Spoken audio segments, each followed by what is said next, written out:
Hi, welcome back to my bedroom floor. This is my TBR for the Dewey's 24-hour readathon. I've never taken part in this before, but it seemed like a really good incentive because I'm currently taking part in the Owls readathon and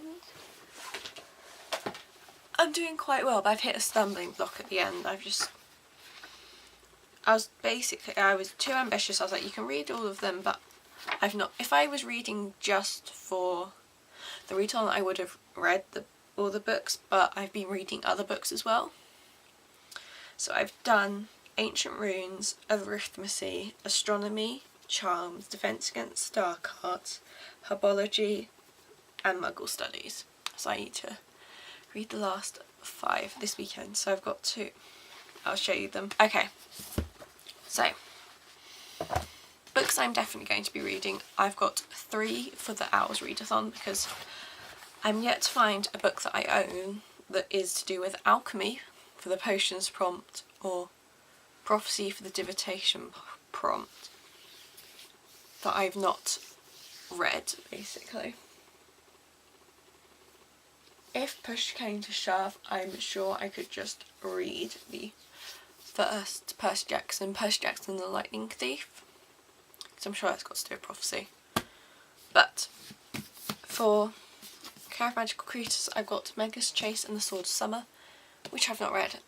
I've read all the Percy Jackson books, all the Heroes of Olympus books.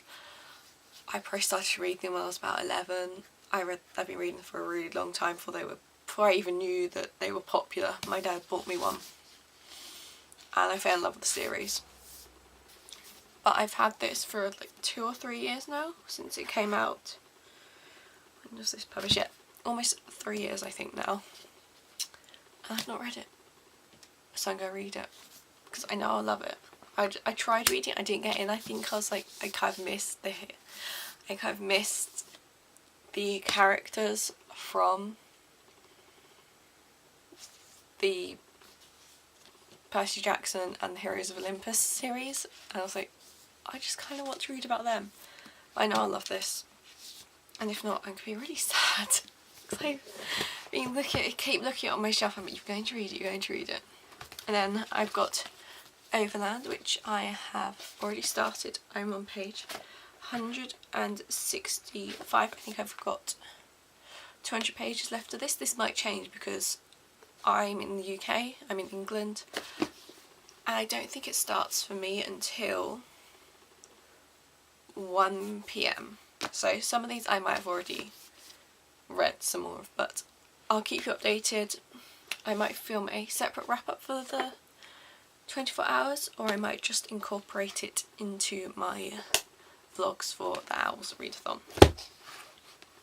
Then the last one I've got for the readathon, which to be honest I might start tonight, is the illustrated copy of Harry Potter and the Philosopher's Stone, because this is my one for Transfiguration, because it's got a little white cat on the cover. So I've had that since I got it for Christmas the year it came out. I've not read it, which is kind of bad. I know I'll enjoy it. Harry Potter isn't my favourite series of all time, but I really enjoy it. It's really easy read. You just kind of, you know the story. It's like all those books you've read before, you know the story. And the illustrations are gorgeous. Then the next one I know I'll be reading some of is Lord of the Flies by William Golding. I'm reading this for a book club I'm part of.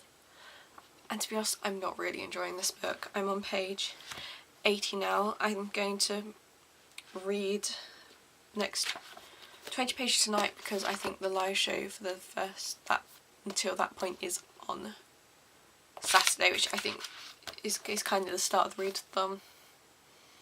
But I love the descriptions of place in here, but can't stand the characters and the bullying and the violence. And I think my problem is that as soon as I started reading about Piggy, who's one of the main characters in this, to me, I identified with him and the description of him He's the outcast, the lone. I think he says he's got blonde hair. He wears glasses. He's got asthma. I've got really bad asthma. And I've been bullied and outcast. I was bullied and an outcast for most of my time through school. So when like that aspect of it and the boys and the bullying, especially towards him, kind of hits me really hard, and like the lack of care they have for life, or the lack of regard for it, is, I find the whole thing quite disturbing, and I'm not enjoying reading it. But I'm gonna power on, and I will be able to say I've read it. But I can tell you honestly, unless something drastically changes as soon as I read this is going in the donation pile, because I'm not keeping it. And then 2 library books that I will probably dip into. This one I don't know, I will definitely be reading some more of. This is Meetings with Remarkable Manuscripts by Christopher de Hamel. This takes 12 medieval books from, I believe it's the 1400 to 1600. I'm currently on the 4th book, which is the Morgan Beatus, and this is the story behind them. This is about manuscripts in general, the stories of how they became, what they were copied from, maybe how they travelled to where they are now, and their history. I find absolutely fascinating. I'm on page 199, and this is, I picked this up from my library. This is a library book because it's £30 to buy new. I saw the paperback in Waterstones when I was there. Yes, I went into one yesterday because I had some time to spare. I got really excited because they had it in paperback and it was only £12.99, but all these gorgeous illustrations were in black and white, and to me that kind of removed a lot of the beauty of this book. I'm loving this book. I'm going to be really sad when I finish reading it. I didn't think I'd be as compelled to read it as I was when I saw how massive it is. If you've got any interest in history or manuscripts, or even any of the books that are in here, I would highly recommend this. It's really interesting and not dry like you think it might be. And then this one, which has been really calling my name for the last couple of days, is The Last Days by Laurent Sexic, which is translated from the French by, it's in here somewhere, André Nafisaheli. I just butchered that. I read, I can never see his title, Far From Phoenix by him in January, I'm going to say. January, no, when was it? February, and it's one of my favourite books of the year so far. And when I found that my library had another one of his books, I instantly reserved it because I know I'm going to love it. And then moving on to other books that I'm interested in reading. I know I'm not going to read all of these, but at the moment I'm in the middle of even more than I'm showing you. But these are the ones I'm kind of actively reading or considering reading. This is my pile that'll be the last that I will get to.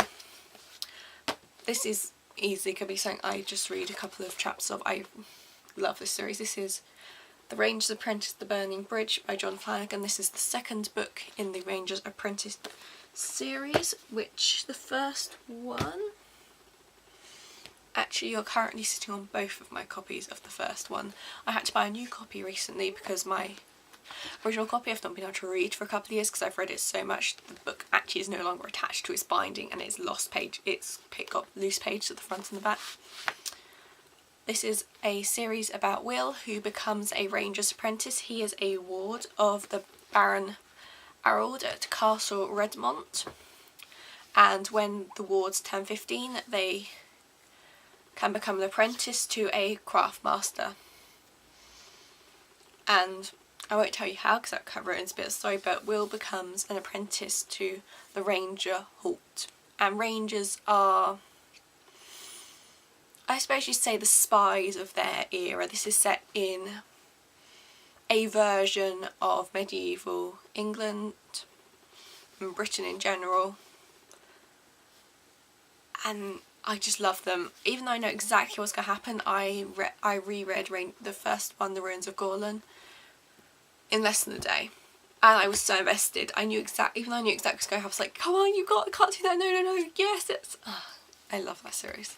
It makes me so happy just talking about it. So I'll probably just pick that one up and I'll probably read it. I think it's probably about one of these a week at the moment. There's 10 books in the series and I own all of them, and I'm so happy to be rereading them. I've read all of them multiple times. And then the next one is The Music by Matthew Herbert, a novel through sound. What follows takes place over a 1 hour period. Every sound is possible. This is gorgeous. I picked this up when I was in the Waterstones. I went in to look for a book by Deborah Levy, her new book, which name is currently escaping me. I've got no idea what it's called. And they didn't have it.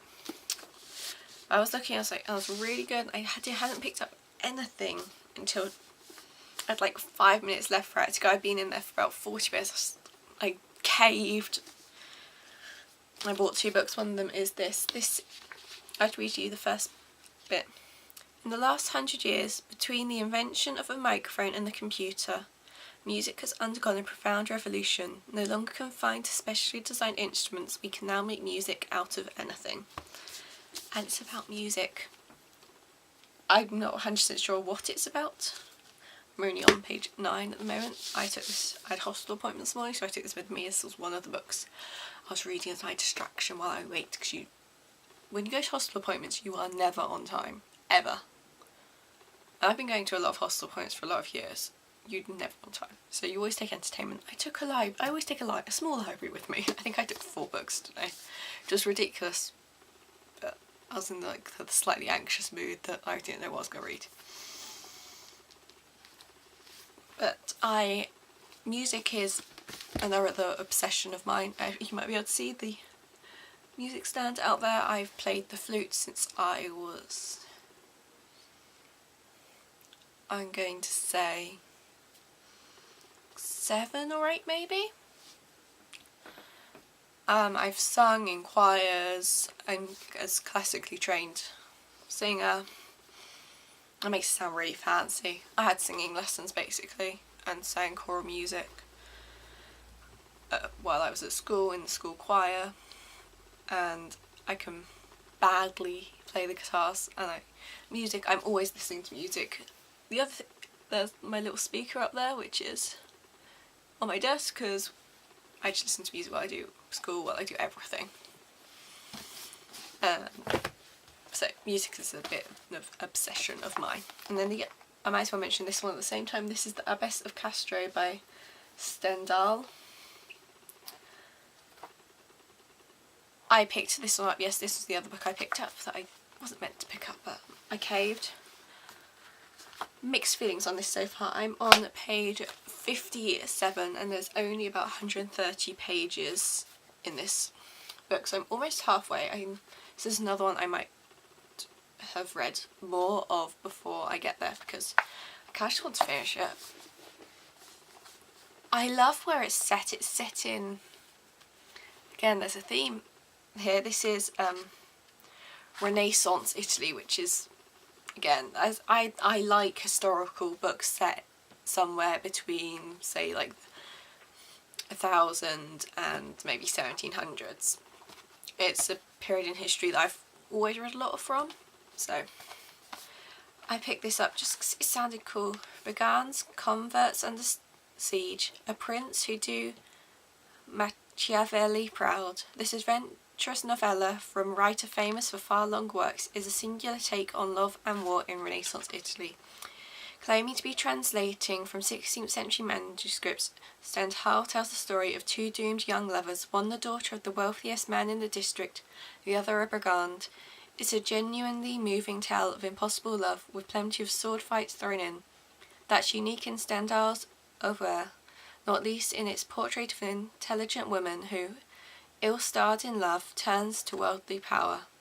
There's also some sparkling analysis of the conditions that produced the great art of the Renaissance.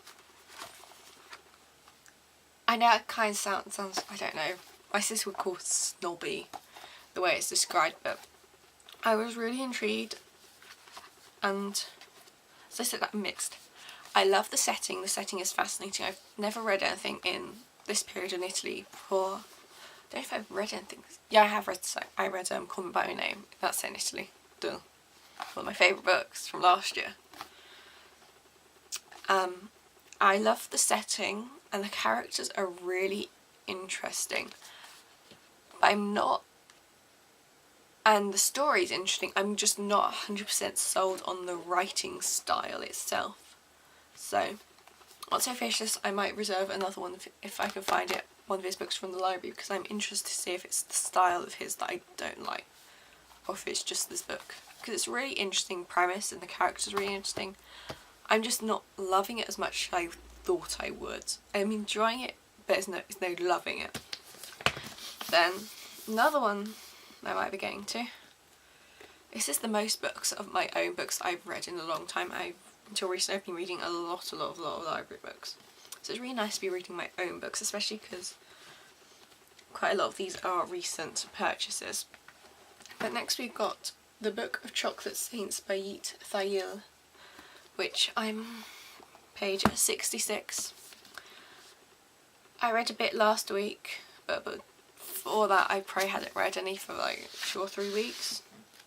This is the story of, I'm going to get his name right, Francis Newton Xavier, who is he was born in India and educated in India and then moved to England when he went to university. And he's a poet and an artist, and it's the story of his life told in several different formats. The first section was interviews with various people throughout his life. And then the second section, which I've only read a few pages of, seems to be the story of one man and his interactions with him, told in a format of a novel, like you would traditionally expect when you read a novel. And then we got Deborah Levy, Swimming Home.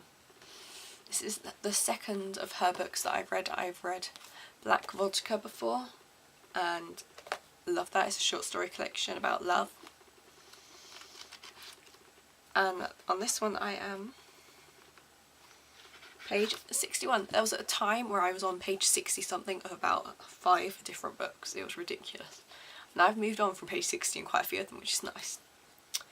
I've not read much of this week, but last week I read quite a lot. This is the book of the story of Joe, who has arrived in Nice for a holiday with his family and 2 friends.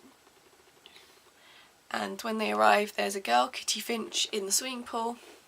She's a botanist, and it's the story of how her presence changes things, I think, because I'm only 6 pages in, but I love her writing. It's so beautiful. There's so many things in here that I've underlined because I just think the writing is beautiful and the characters are really interesting, and the way things run from different parts together.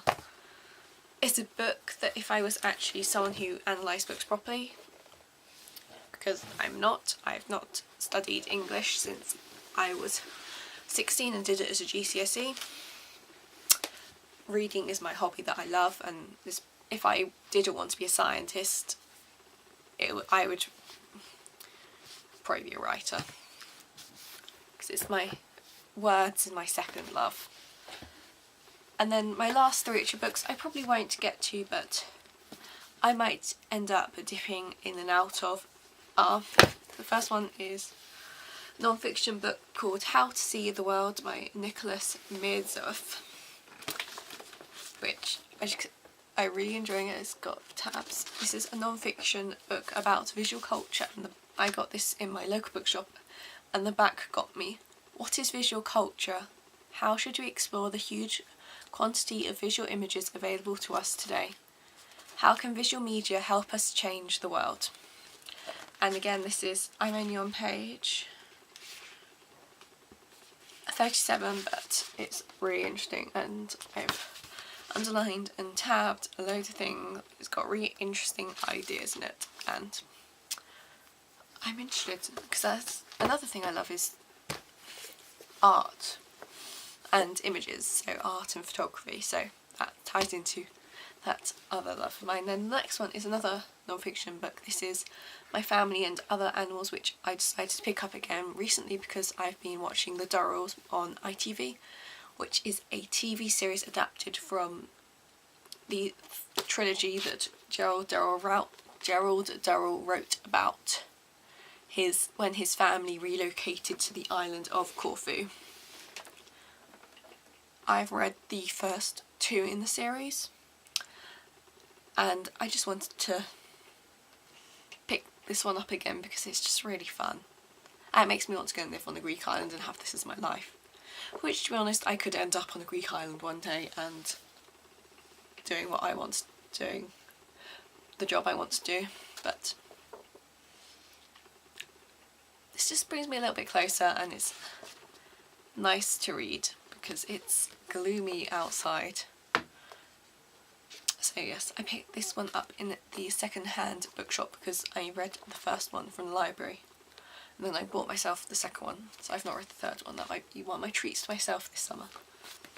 And then the last one is the aforementioned Call Me By Your Name.